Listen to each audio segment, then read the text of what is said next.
Pera aí, rapidinho. Foi. Oi? Boa noite, galera. Boa noite, queridos estudantes do coletivo do CARE, do pré-ENEM, que agora está com um polo nacional. Então, tem um cursinho popular M2, tem um cursinho popular Maricu, tem um cursinho popular do Zoromangangá, tem um monte de cursinho popular fazendo parte desse coletivo imenso, para a gente ampliar e democratizar a educação desse país, colocando alunos de todo o Brasil dentro das universidades, ampliando conhecimento e horizontes. Então, nós estamos aqui para isso, né? É um prazer inenarrável estar começando agora. Edilângea, que bom que você está aqui conosco. Agora vem a Meet, né, que permite um pouquinho mais de interação com os alunos, com professores. Então, assim, se vocês quiserem abrir o áudio, quiserem mandar mensagem, podem ficar à vontade. Pintou alguma dúvida, pode falar, que nós vamos tocar por aqui, nesse processo que é mais fácil da comunicação, né? Então, nós estamos iniciando, né, essa aula que é importantíssima. Ela é a base para a história do Brasil, né? E é um momento também que a gente costuma negligenciar. E o vestibular, o Enem, ele costuma pedir. Então, assim, ele é a base, ele é negligenciado e o Enem costuma pedir.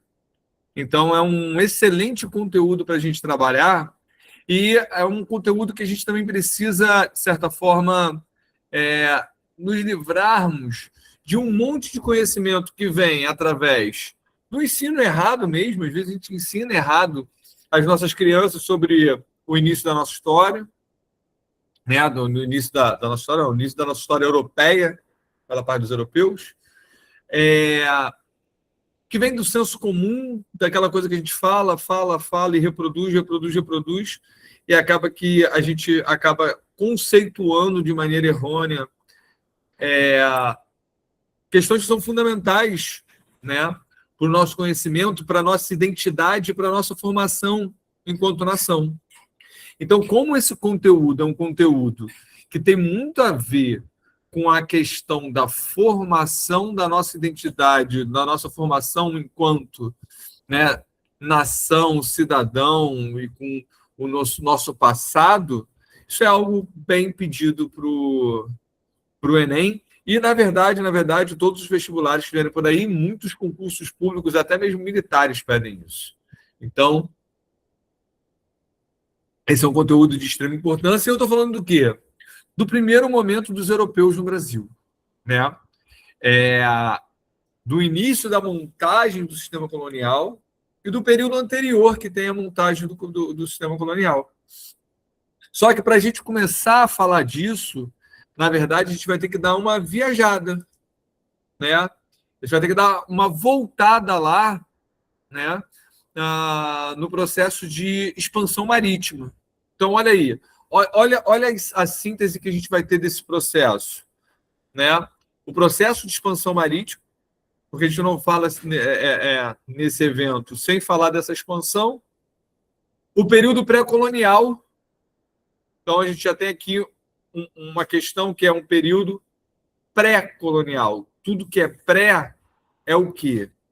Tudo que é pré é antes. Então, no Brasil, a gente tem um período antes da colonização começar de maneira efetiva.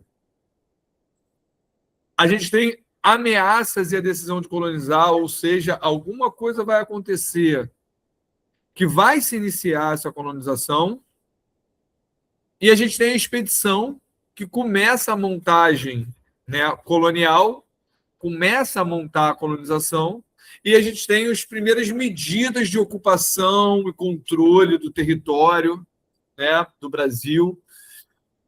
E uma coisa vai levando a outra. Ela vai acabar escalonando, né?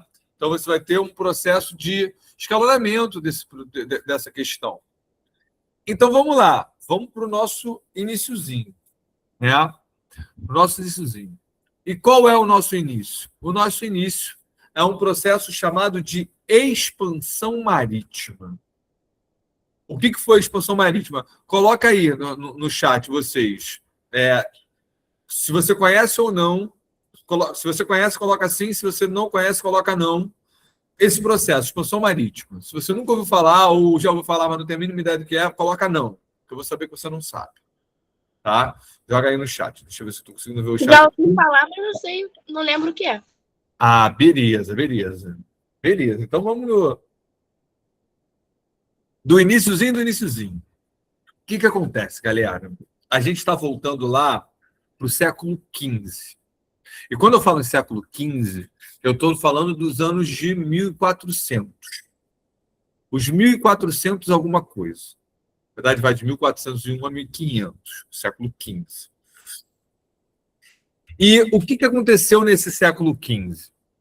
O que aconteceu é que se inicia um processo chamado de formação dos Estados nacionais. Os países, como a gente conhece hoje, ou o Estado moderno, eles começam o seu processo de formação. Então, a gente está falando do Estado absolutista, daquele rei absolutista, aquele rei cara de bunda nas fotos, que não são fotos, são pinturas. Então, a gente está falando desse rei, dessa sociedade de corte, né, onde os nobres vão para as festas, né? Você tem um exército bem montado, nacional, você tem uma cobrança de imposto nacional, você tem uma moeda nacional, beleza? Então é desse rei que a gente está falando. Quando isso acontece durante um momento que é a crise do absolutismo. Desculpa, do feudalismo. O feudalismo começa a ruir. E para manter os seus privilégios, o que os nobres fazem? Eles abrem mão do próprio poder em prol do poder do rei. Tá?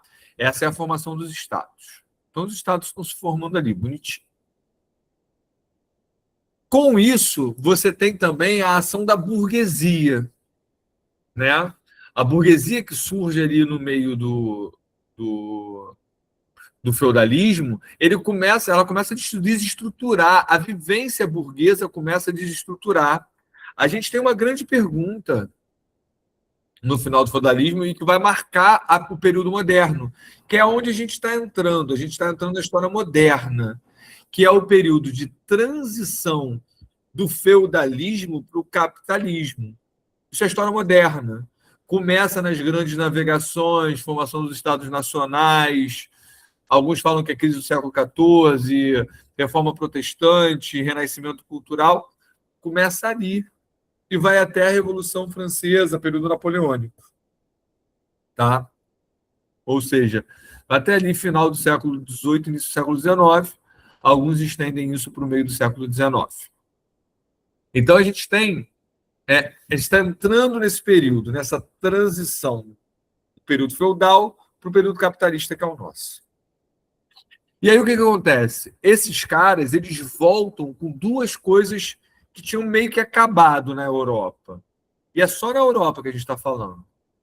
Ela tinha ficado muito de lado na Europa. Que é o quê? O comércio e as cidades. Então, o comércio e as cidades, eles tinham parado na Europa. Por conta das invasões bárbaras, fim do Império Romano, aquele troço todo. Só que agora voltou. Mas não só voltou com tudo.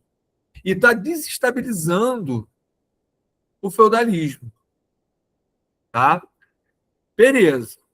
Aí esses caras, eles reativam as minas europeias. Então eles voltam a retirar metais. Mas eles precisam de mais, porque é muito comércio. E eles precisam acumular riqueza. E detalhe, e é um detalhe muito importante. No período moderno, nesse período, nas grandes navegações, na formação dos Estados nacionais, na colonização, que é sobre isso que a gente está falando, esses caras precisavam acumular ouro. tá? Eles precisavam acumular ouro. E eles tinham que buscar mais ouro. E por quê? Porque essa sociedade do Estado absolutista, ela é uma sociedade de nobres. E nobre investe dinheiro? Quem sabe me responder aí? Responde rapidinho. Nobre investe dinheiro, sim ou não? E aí? Nobre investe dinheiro? Me conta. Eu acho que sim. Ó, temos um não, temos dois sims. Acho que sim. Não, galera, nobre não investe dinheiro. Nobre gasta dinheiro. Nobre gasta. Quem investe dinheiro é burguês. Tá legal? E esse era um problema, era um dos problemas da sociedade nobre. Os caras precisavam gastar, gastavam muito, custavam caro para o Estado e não investiam esse dinheiro para esse dinheiro voltar. Então, o Estado absolutista era um Estado muito caro. A sociedade absolutista, essa alta sociedade que era bancada pelo Estado, ela era muito cara. Ela custava muito caro. E aí, queridões, vocês têm um grande problema. Como é que vai resolver esse problema? Eu preciso ter ouro. Eu preciso buscar ouro. E como é que esses caras conseguiam, de certa forma, é, pegar esse ouro? Você podia ter minas, né? E se você não tivesse mina, tu teria que ou vender mais do que comprar, ou seja, esses países teriam que ter a balança comercial favorável, sempre vender mais do que comprar, para poder acumular e gastar, ou você vai cobrar muito imposto. Tem que cobrar muito imposto. Para quê? Porque o nobre ele gasta dinheiro. E o nobre deixa os nossos políticos no chinelo. Gastavam muito. Então, queridos, você precisa de mais ouro. Junto com isso, você precisa fazer um bom comércio. E onde é que estavam os produtos muito valiosos? Os produtos muito valiosos estavam na que a gente chama de Índias, que obviamente é a Índia hoje, mas pega uma área ali do Paquistão, Sri Lanka, aquela área ali. Então, a região das Índias era uma região que tinha os produtos que eram muito valiosos e que nós chamamos de é, especiarias. Quem eram os nobres? Beleza, Cláudia, olha só. Tanto na sociedade feudal quanto na sociedade absolutista, tá? No regime absolutista, você tem uma sociedade que ela é dividida em estamentos. É como se fosse classe social, tá? Mas usar o termo classe social, sociologicamente, não é muito correto. O termo certo é estamento. E que são três, tá? No feudalismo raiz, Idade Média, você tem o clero, que são os membros da Igreja Católica, os altos membros da Igreja Católica. Você tem os nobres, que são os senhores feudais, que são os donos das terras, que é um grupo, um agrupamento guerreiro, tá? Que detém a propriedade da terra e mantém um monte de privilégios. E você tem os servos, que são os camponeses que trabalham. Quando a gente vai para a sociedade absolutista, que é onde a gente está hoje, agora, na expansão marítima, o clero continua clero, Igreja Católica. Os nobres continuam nobres. Eles são os donos das terras ainda. Eles são cheios de privilégios ainda. Mas agora eles não têm um exército particular. Agora eles não cobram imposto. Agora quem faz isso é quem? É o rei. Entendeu? Então, nobre é um agrupamento social que a gente chama de maneira errada de classe social, tá? Que é predominante no feudalismo e tenta manter poder durante a Idade Moderna. Foi? Giovana, você levantou a mão. Você quer falar? Aqui no Brasil também era desse jeito, professor? Tipo, tinha essa pirâmide social? Cuidado só com a pirâmide. A pirâmide ela é feia, boba e chata. Ela não representa legal, não. Mas eu entendi, essa divisão social. A resposta é sim e não. Tem que tomar um cuidado. No Brasil, nós não tivemos feudalismo. O Portugal chega no Brasil, tá? Depois que o sistema feudal caiu. Já está falando de absolutismo. Então, vai ter nobres no Brasil? Vai. Mas eles vão ser de onde? De Portugal. Lá na frente, no século XIX, o Brasil vai virar império. Vai ter nobre no Brasil no império? Vai. Mas a gente está falando de um Estado absolutista? Não, a gente está falando de uma particularidade brasileira. Tá legal? Então o Brasil vai ter rei. Né? O Brasil vai ter 2 reis. Quais vão ser os 2 reis brasileiros? Facinho. Dom Pedro I e Dom Pedro II. Olha que beleza. Moleza de acertar. Entendeu? Quer ver? Vou dar exemplo para vocês de nobres famosos no Brasil. Tem um que é muito famoso. Se demora que todo mundo aqui conhece. Duque de Caxias. Era um nobre brasileiro. Por quem não conhece Duque de Caxias? Dom João VI foi rei aqui, mas, de certa forma, ele foi rei de Portugal, né? Enquanto a coroa portuguesa estava aqui. A independência quem faz, a pergunta é muito boa, inclusive. Quando Dom João VI esteve aqui, ele foi príncipe regente, né? Mas da coroa portuguesa. Até que o Brasil vai ser elevado a Reino Unido a Portugal. Tá? Depois ele vai embora. Quem faz a independência, quem torna o Brasil independente é Dom Pedro I. Tá legal? Beleza, beleza. Bom, sua pergunta foi boa. Quase me pegou no contrapeça aí. Mas vamos lá. Conseguiram entender esse contexto de monarquias europeias que gastavam muito dinheiro, né? Porque tinha um quantitativo de nobres que eles precisavam sustentar, né? E que o Estado era caro, e eles precisavam de metal, e eles precisavam manter suas balanças comerciais favoráveis. Nesse momento, nesse inteirinho, aconteceu algo muito importante. Na verdade, foi um conjunto de fatores muito importantes para esse processo. E que conjunto de fatores foram esses? Calma aí, deixa eu abrir aqui a mensagem que foi incompleta. O absolutismo é o processo de centralização política. No feudalismo, o poder é descentralizado. A grande marca, a grande característica do absolutismo é a centralização política. Perfeito, Maria Eduarda, é isso. Tá?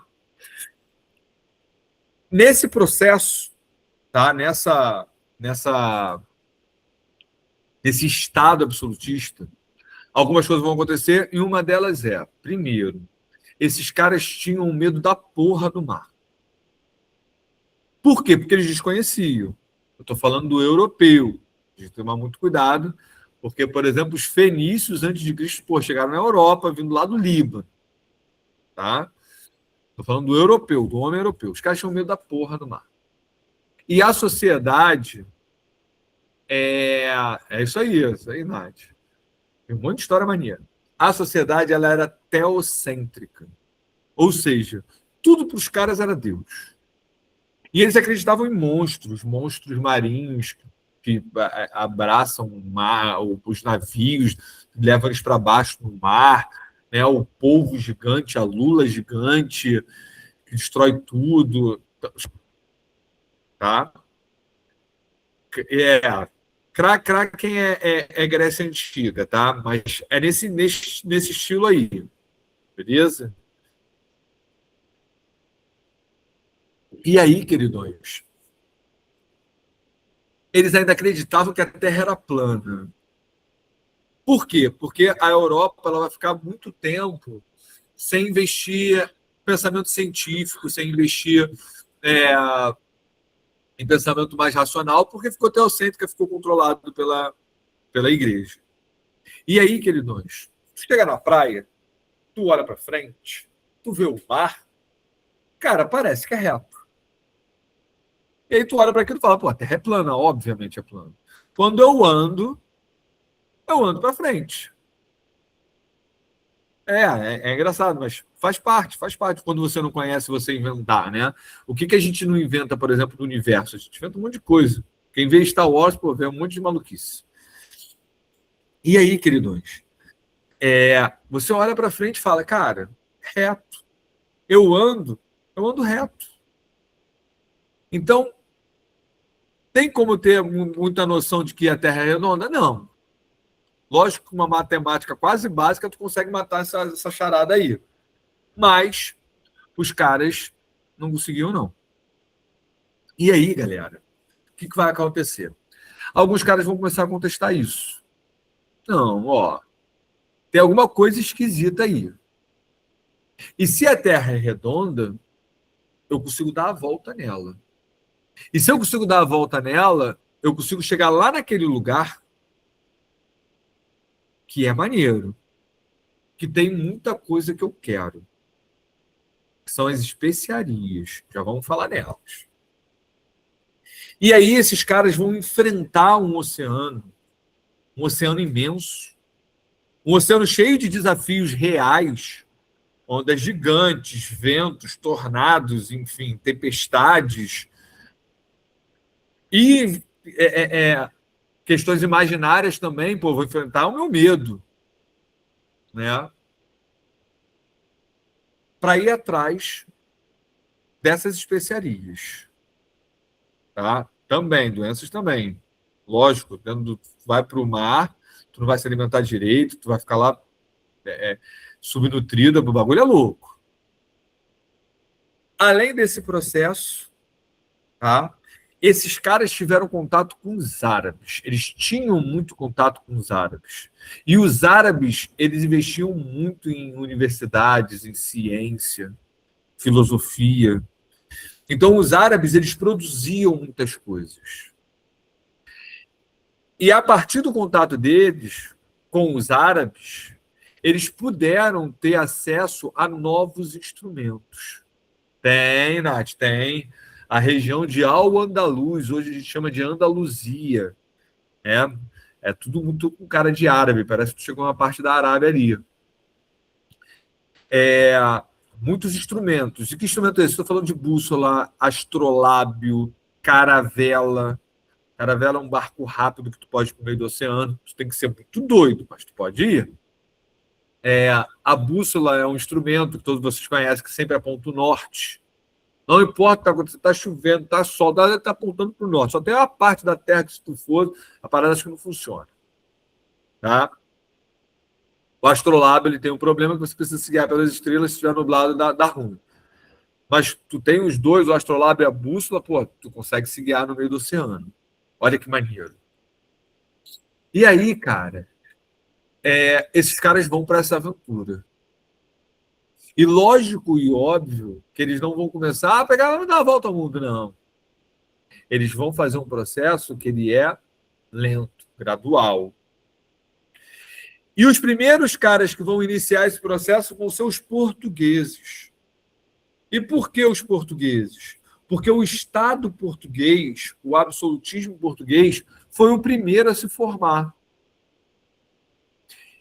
Mas, Marcos, porra, só tu pegar um barco e ir para o meio do oceano. Parece fácil, mas não é. Você precisava de muito dinheiro.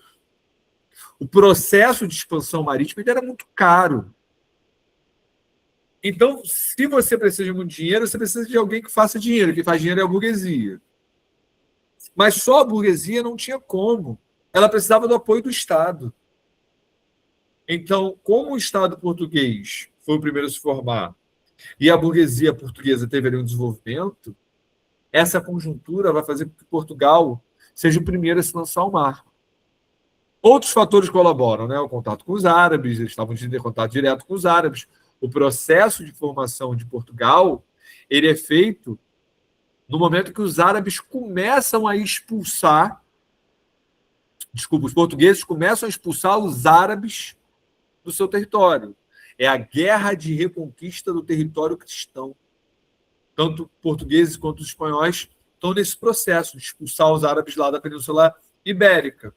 E por isso, Nath, por Portugal e Espanha terem sido dominados pelos árabes durante muito tempo, que parte da arquitetura de onde os árabes estavam é muito ligada à arquitetura árabe. E foram os árabes que construíram lá. Tá? E aí, quando eles expulsam, os portugueses são os primeiros a fazerem isso, eles conseguem fechar o seu Estado, criar o seu Estado, centralizar o seu Estado.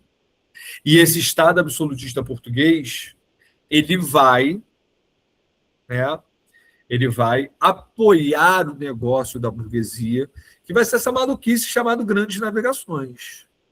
Ó, já arrebentei o planejamento da aula, tá?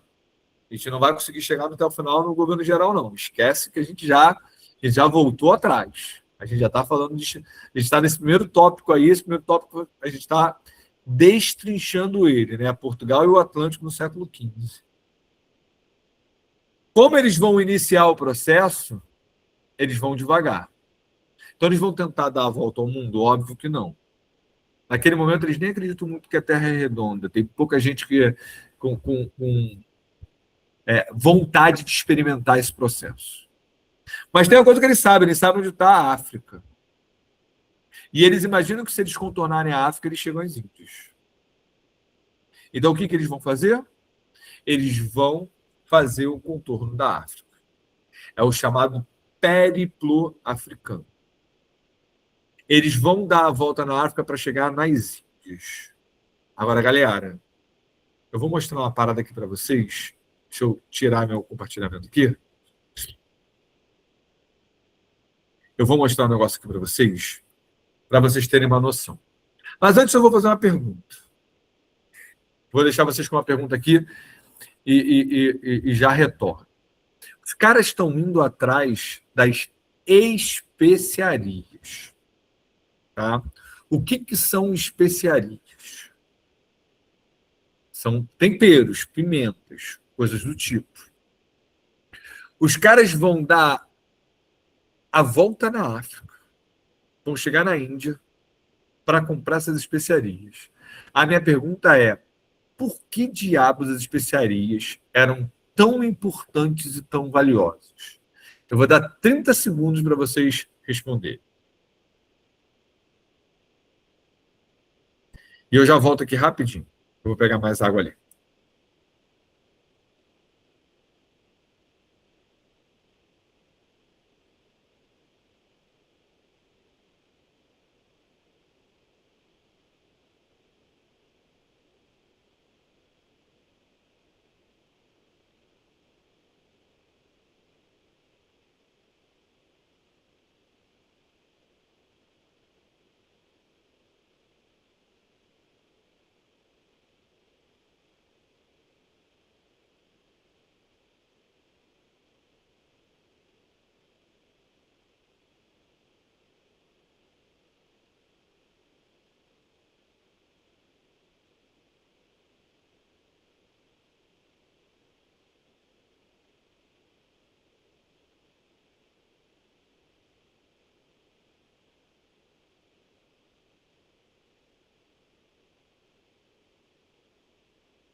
Vamos lá, vamos lá.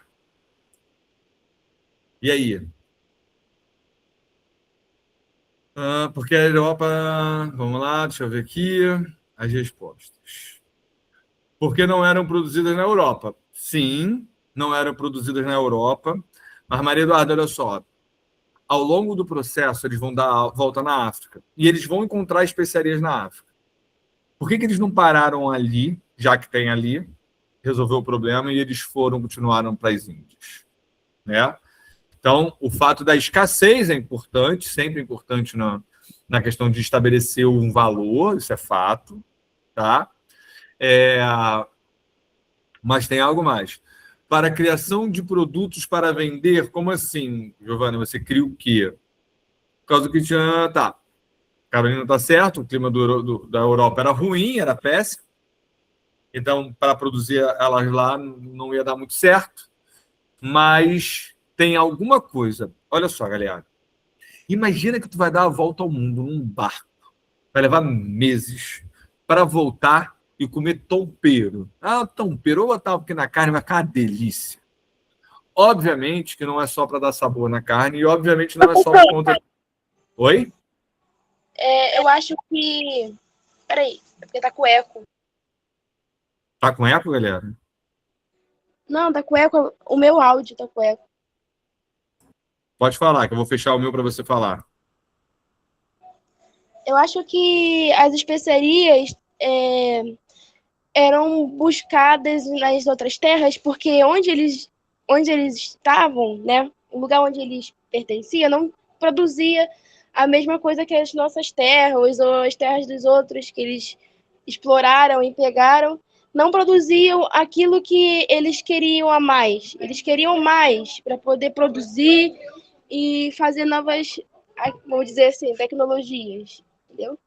Por exemplo. Não se fazia tecnologia com as especiarias, não, Giovana. Não é isso, não. Sim, o que a gente faz com especiarias? E uma das respostas é o pulo do gato. É a minha resposta. Mas uma delas é, a gente tempera as coisas. A gente faz tempero. Tipo assim, cara, para que a gente usa pimenta indiana? Para fazer tempero. Pô, kafta com pimenta indiana é a coisa surreal de gostoso. Pô, tu faz um franguinho, jogou ali uma páprica picante. Pô, beleza. Essa é uma das funções das especiarias. Mas elas vão ser extremamente importantes, não é exatamente por isso, e valorizadas, mas é porque elas vão ter uma função de conservar os alimentos. Galera, esses caras não tinham geladeira. Como é que eles conservavam carne, por exemplo? Eles salgavam a carne, eles estragavam a carne. Depois que você salga a carne, vai ficar uma porcaria. Então você precisava de algo que conservasse os alimentos com melhor qualidade. E a pimenta lá, as especiarias provenientes das Índias, elas conservavam e conservavam com muita qualidade. E por isso, por ter essa função de conservar, é que essas especiarias eram tão valorizadas. Que você conseguia conservar com qualidade alimentos. Quer ver uma coisa? Está muito relacionado nesse período. Quando a gente vai ter a colonização do Brasil, eu estou falando de colonização, a gente vai fazer baseada na cana-de-açúcar. Por quê? Porque a cana-de-açúcar, o açúcar, ele tem a função muito importante de conservar alimento. Vou dar um exemplo. Cara, acabou a aula do professor Marcos. O que eu vou fazer? Eu vou ali fora, porque ali tem uma barraquinha que vende morango. Se você comprar um morango na barraquinha agora, no final da aula, se tu sair agora, fica boladão contigo. Mas acabou a aula. Tu vai lá fora, compra um pacotinho de morango, esquece em cima da mesa. Se demora no final do dia seguinte, o morango está mofado, está estragado. No máximo 2, 3 dias. O morango estraga. Mas se você pegar exatamente essa mesma cartela de morango, colocar numa panelinha, picar ele, colocar água, tampar ele no açúcar, ferver, colocar num pote esterilizado, essa parada dura até 6 meses, mano. Tem técnica que faz durar até 4 anos, 5 anos, maluco. Não tem aí essas geleias sem conservante, prazo de validade, 4 anos. Fala, como? É porque está tampado no açúcar. Esterilizado, lacrado, tampado no açúcar. Entendeu? Então, a conservação dos alimentos era muito importante para esses caras. Eles não tinham geladeira, pô. Imagina só, tu mata um boi para 10 pessoas comerem. Quanto de carne não vai embora se você não conservar? Você vai estragar a parada toda. Faz sentido. Entendeu? É, beber água quente gostava, beber água quente é brabo mesmo. É, custa caro, né, Maria? Isso aí. E é bom pra caramba. Até evito comer, porque engorda pra caramba também. Açúcar puro. Mas, enfim. Beleza. Vamos lá que eu vou mostrar uma parada para vocês aqui agora. Calma aí, vou abrir aqui para vocês, porque tem uma questão que é muito importante também, que é para a gente poder entender. Calma aí que eu estou abrindo um mapa aqui. Eu vou escolher um mapa legal, bonitinho, para ficar bacana para a gente. Caramba, eu escolhi um horrível. Esse aqui tá legal. Aí eu vou apresentar aqui para vocês, que eu quero mostrar, porque tem uma parada que às vezes também não faz muito sentido, né? Quando a gente olha. Caramba, tá ruim. Calma aí, galera, que eu vou abrir um mapa decente.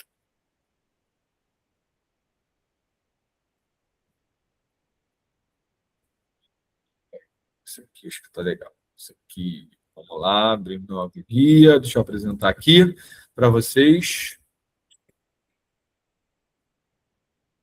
Então, essa é essa. Vê se está aparecendo para vocês agora. Está aparecendo, né? Queridos, olhem só. Olha que maneiro.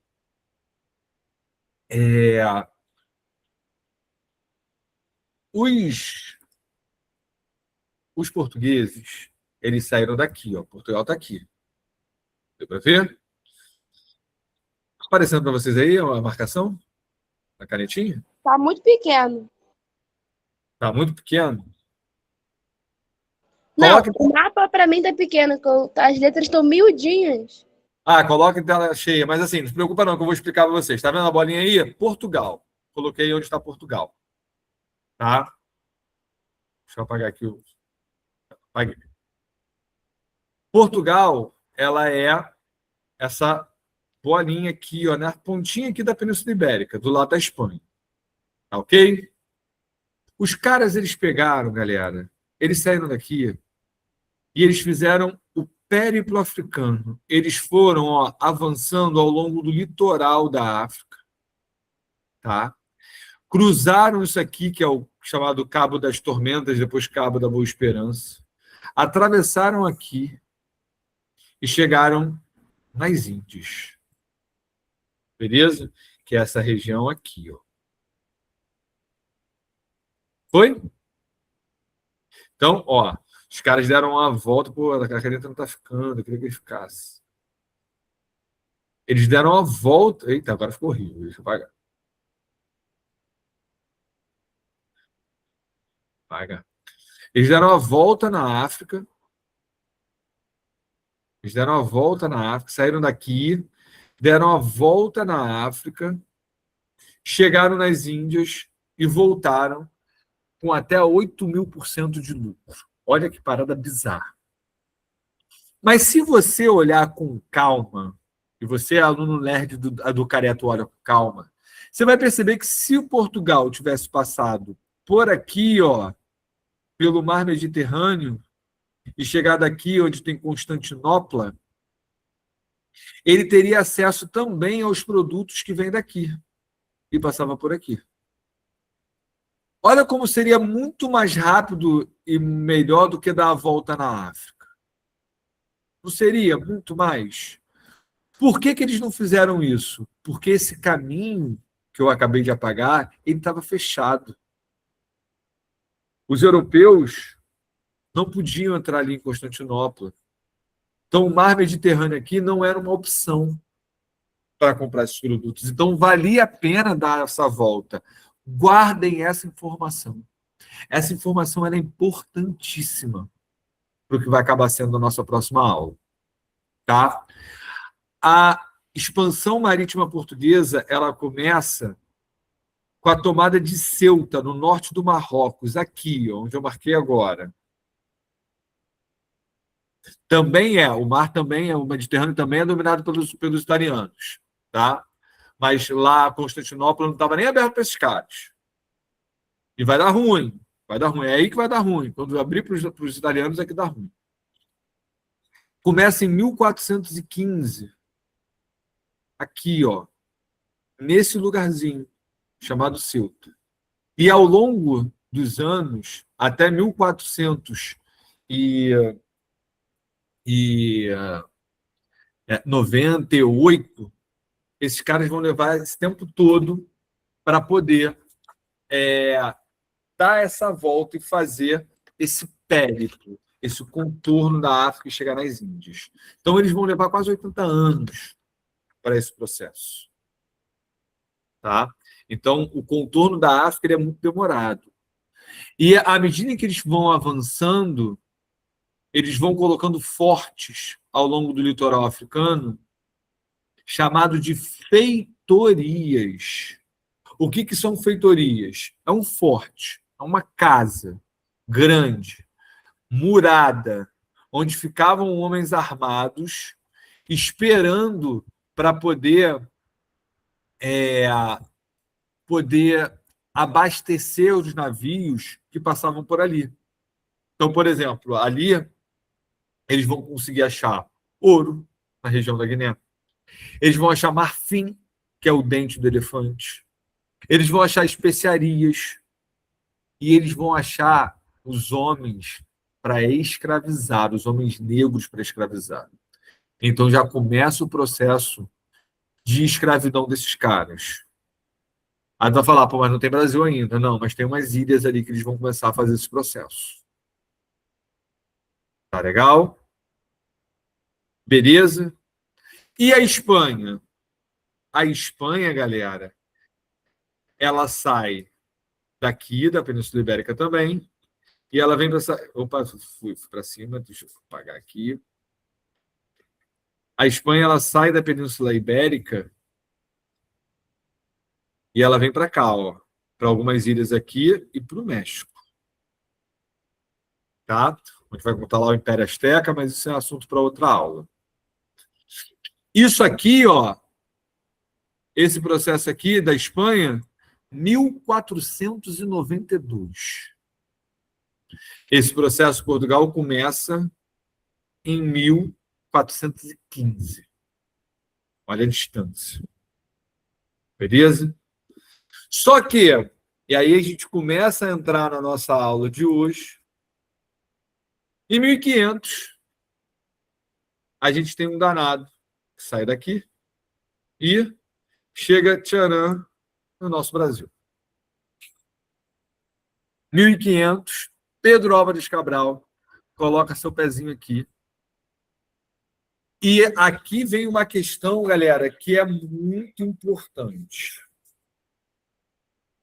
Tá? A gente, durante muito tempo, falou Pedro Álvares Cabral chegou no Brasil, tá? Chegou no Brasil por um acaso. Ele se perdeu no meio do caminho e chegou no lugar onde tinha terra e que ele não imaginava que tinha terra. Caramba, terra à vista, achamos terra num lugar onde não deveria ter terra. E aí a gente começa a fazer alguns questionamentos. Que bom, Maria, que bom, porque as coisas elas apontam para um lado. Olha só. Primeiro, cara, 1492, a Espanha está aqui, cara. Já está, daqui a pouco, 1494, 1498, já está tirando o ouro lá. Como é que os caras não sabem que tem terra para lá? 8 anos antes, os espanhóis já chegaram. Ah, mas eles sabiam exatamente que tinha? Óbvio que não, ainda vai ter que mapear essa terra toda. Os caras achavam que eram ilhas. Sacou? Outra coisa. Em 1493, um papa, vendo essa treta aí, ele passa uma linha aqui e fala, ó, do lado Atlântico, do lado do leste, né, que é onde está a África e a Europa, é português. Do outro lado, é espanhol. É a chamada bula intercoeteira. E aí, queridões, os portugueses olham para essa linha e falam, nem pensar. Ali não tem terra. Ali não dá. Tem que jogar essa linha mais para o oeste. Eles vão traçar uma outra linha. Os portugueses vão falar, não tem terra ali. A gente quer mais para o oeste. E a gente vai chegar aqui, ó, em 1400... Calma aí, fiz besteira. Besteirinha. Em 1494, a gente vai chegar nessa linha aqui, ó, ficou meio ruim, mas tá bom, chamada de Tratado de Tordesilhas. Tratado de Tordesilhas. E esse tratado, em 1494, 6 anos antes da chegada de Pedro Álvares Cabral, já dividia as novas terras do Novo Mundo. Já dividia as possibilidades, né, de terras no além-mar. Voltando, eles sabiam que tinha um continente ali? Não sabiam, mas sabiam que tinha ilhas. Sabiam que tinha terra.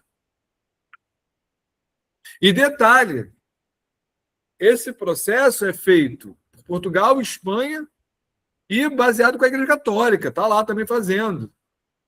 Só que só tem esses caras na Europa? Não. Tem França, tem Inglaterra, tem Holanda, também querendo participar do processo. Nesse momento, sem força. Mas os franceses vão olhar para essa parada e vão falar, calma aí, que papo é esse? Vai ter um rei francês que vai virar assim, eu até aceito esse tratado. Quando me mostrarem a assinatura de Adão nele, que dividiu o mundo entre portugueses e espanhóis. Os caras estão contestando diretamente. Vão olhar para isso aí, não vai rolar mesmo. Então a gente tem treta. Mas é óbvio que em 1500 Pedro Álvares Cabral não se perdeu assim, não.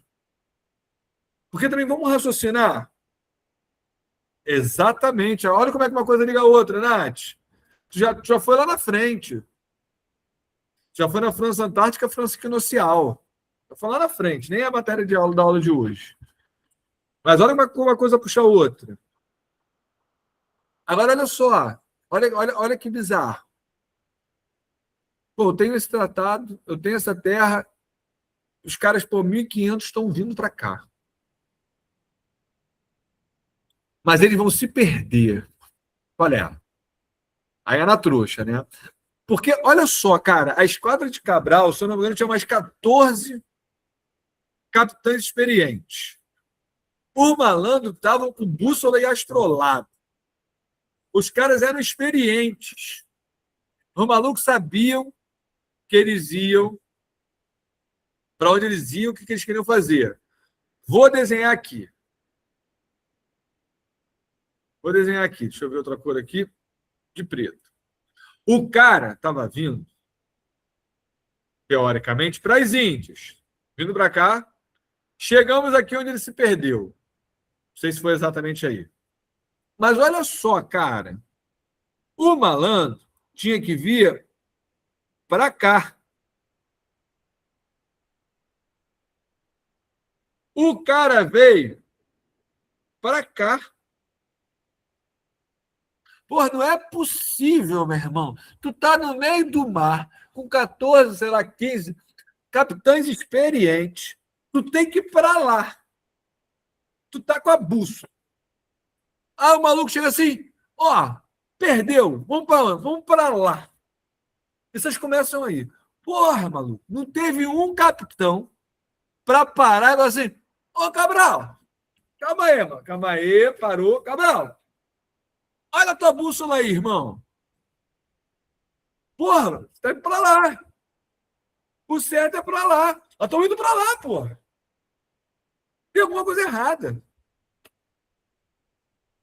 Tem alguma coisa muito errada. E você vai falar, mas calma aí. Mas, pô, você está falando de meio do oceano, né? Como é que ele ia saber que tem terra? Cara, o oceano dá dicas. Tu tá no meio do oceano, irmão. O que tem no meio do oceano? Tem água. Porra, só pode ter água. Ah, mas eu vi uma baleia, porra, na água. Tem água. E aí, de repente, tu está navegando e você vê uma ave. E o que você pensa? Porra, existe uma ave que coloca ovo na água. Não existe ave que coloca ovo na água. Então a ave ela vive voando o tempo inteiro. Tipo, a ave, macho encontra a ave fêmea, pula, aí fica lá o ovo, aí ela solta o ovo tem que germinar, o pássaro tem que sair dentro do ovo antes de bater na água. Não existe isso. Não existe. Se tem ave voando, tem o quê? Tem terra, porque ela precisa pousar. Você olha um pedaço de madeira no meio do oceano e pensa que tem uma floresta lá embaixo. Não, pô, tem terra. Então, quando eles se aproximavam, e eles se aproximavam do continente, eles viam vestígios de terra. Eles viam que tinha alguma coisa esquisita ali. Sacou? Então, esse processo de que foi sem querer, balela. Provavelmente o cara sabia. E já estavam procurando, em detalhe, eles estavam querendo marcar território. Tinha que saber. Eles não tinham ideia do tamanho. Tem que saber o que é. Tem que saber se tem riqueza. Porque os espanhóis chegaram e deram sorte, ganharam na loteria. Acharam lá os caras com pedra de ouro. Né? Aqui no Brasil eles não tiveram tanta essa mesma sorte. Tá? Mas essa esquadra ela chega aqui em 1500. 1500. E ela faz o que depois? Ela vai embora. Essa esquadra vai embora. Por quê? Porque o grande interesse desses caras era o comércio com quem? Comércio com as Índias. O comércio de quê? O comércio de especiarias. Eles queriam a pimenta que era o que dava grana, dava muita grana. Era muito dinheiro. Era muito dinheiro. Então, os caras chegaram aqui, 1500. O objetivo dos caras era o qual? As Índias. E o que eles encontraram no Brasil? Eles não encontraram nada. Nada do interesse deles direto. É importante. Não é que eles não encontraram nada. Eles não encontraram nada do interesse direto deles. Vai de caminho que desce. Não começar a pergunta.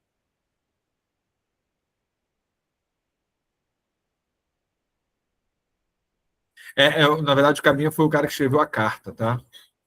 Escreveu a carta, fez o relato da viagem. Tá bom?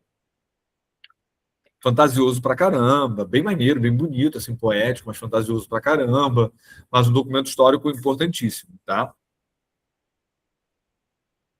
É algo que, inclusive, eu estou precisando reler, que a última vez que eu li, sei lá, tem 15 anos já isso. É algo que eu estou precisando reler, que é legal, não é ruim, não.